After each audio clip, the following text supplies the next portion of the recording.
ತನ್ನ ಸೋತಾಗಲೆ ಮಹೀಪತಿ ಅನ್ಯನಾದನು ಸತಿಗೆ, ತನ್ನಿಮ್ಮನ್ನ ಸೋತರೆ ತನ್ನ ಧನ ವಹಿಸಲೆ ವಿಚಾರಿಸಲು.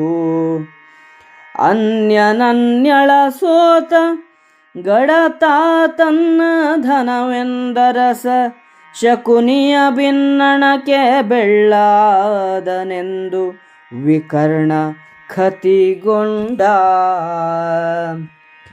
ಫಡವಿಕಾರವೇ ನಮ್ಮೊಡನೆ ಬಾಯಿ ಬಡಿಕತನವೇ, ಕುರು ಮಹೀಪತಿಯೊಡನೆ ಹುಟ್ಟಿದೆಯಾದ ಕಾರಣ ಬಿಟ್ಟೆವೀಸರಲಿ.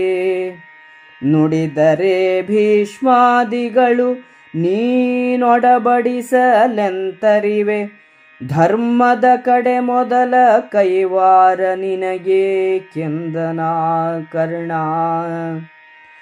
ಏಕಪತಿ ಬಹುಸತಿಯರೆಂಬುದು ಲೋಕ ಪದ್ಧತಿಯಾದುದದು, ತಾನೇಕ ಸತಿ ಬಹುಪತಿಗಳಿಗಿದು ವೈದಿಕ ವಿರುದ್ಧವಲೇ. ಲೌಕಿಕ ವ್ಯವಹಿತದ ಕರ್ಮವ ಈ ಕುರುಮಾರ್ಗಿಗಳಲ್ಲಿ ಕಂಡೆವು, ನೀ ಕುರೂರಜದೊಳಗೆ ಜನಿಸೆ ವಿಕರ್ಣ ಹೋಗೆಂದ. ಅಹುದು ಕರ್ಣನ ನುಡಿ ವಿಕರ್ಣನು ಬಹುವಚನ ಪಂಡಿತನು, ಬಾಹಿರನಹುದಲೇ ಕುರುರಾಜ ವಂಶದೊಳುದಿಸಿ ಫಲವೇನು. ಅಹಿತಹಿತ ವಿಜ್ಞಾನಿಯಲ್ಲದ ಬೃಹದುದರ ಕಿಂಕರನ ನುಡಿ ಕಿಂಗಹನವೇ. ಕಲಿಕರ್ಣ ಎಂದನು ನಗುತ ಕುರುರಾಯ,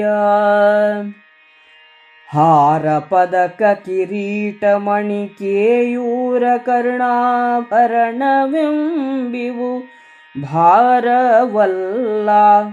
ತೆಗೆಯ ಹೇಳ್ದಾಕ್ಷಿಣ್ಯವೇನಿದಕ್ಕೆ, ನಾರಿಗೆ ವಸ್ತ್ರಾಭರಣ ಶೃಂಗಾರವೇ ಕಿನ್ನವನು, ತೆಗೆ ಕೈವಾರವಿದಕೇಕೆಂದು ದುಶ್ಯಾಸನಗೆ ನೇಮಿಸಿದ.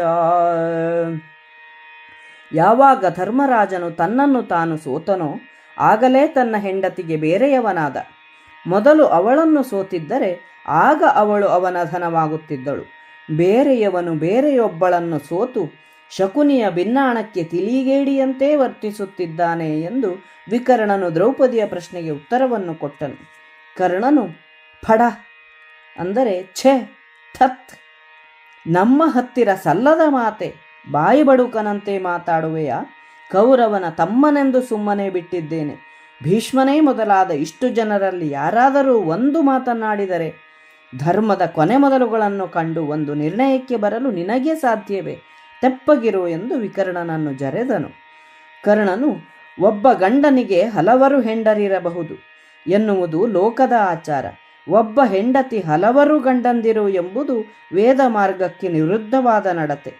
ಲೌಕಿಕ ವಿಚಾರದಲ್ಲಿ ಇಲ್ಲದ ನಡತೆಯನ್ನು ಈ ದುರ್ಮಾರ್ಗಿಗಳಾದ ಪಾಂಡವರಲ್ಲಿ ನೋಡಿದ್ದಾಯಿತು. ವಿಕರ್ಣ, ದ್ರೌಪದಿಯ ಪ್ರಶ್ನೆಗೆ ನೀನು ಕೊಟ್ಟ ಉತ್ತರವನ್ನು ನೋಡಿದರೆ ನೀನು ಕೌರವರಲ್ಲಿ ಒಬ್ಬನಾಗಿ ಹುಟ್ಟಿಲ್ಲ ಎನ್ನಿಸುತ್ತದೆ ಎಂದನು.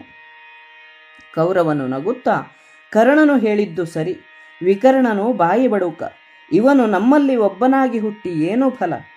ಹಿತ ಅಹಿತಗಳನ್ನರಿಯದ ದೊಡ್ಡ ಹೊಟ್ಟೆಗೆ ದಾಸನಾದ ಇವನ ಮಾತು ಅಷ್ಟು ಸುಲಭವಾಗಿ ಒಪ್ಪತಕ್ಕದ್ದೇ ಎಂದು ಕರ್ಣನಿಗೆ ಹೇಳಿದನು. ಪಾಂಡವರು ಧರಿಸಿರುವ ಹಾರ, ಪದಕ, ಕಿರೀಟ, ಮಣಿಖಚಿತವಾದ ತೋಳಬಂದಿ, ಕಿವಿಕುಡುಕು ಇವು ಈ ದಾಸರಿಗೆ ಭಾರವಲ್ಲವೇ? ಅವನ್ನು ನಿರ್ದಾಕ್ಷಿಣ್ಯವಾಗಿ ತೆಗೆದುಹಾಕೆಂದು ಹೇಳು. ದ್ರೌಪದಿಗೆ ವಸ್ತ್ರ ಆಭರಣಗಳ ಶೃಂಗಾರವೇಕೆ? ಇದಕ್ಕೇಕೆ ಅಭಿಮಾನ? ತೆಗೆದುಹಾಕೆಂದು ಹೇಳು ಎಂದು ದುರ್ಯೋಧನನು ದುಶ್ಯಾಸನನಿಗೆ ಅಪ್ಪಣೆ ಕೊಟ್ಟನು.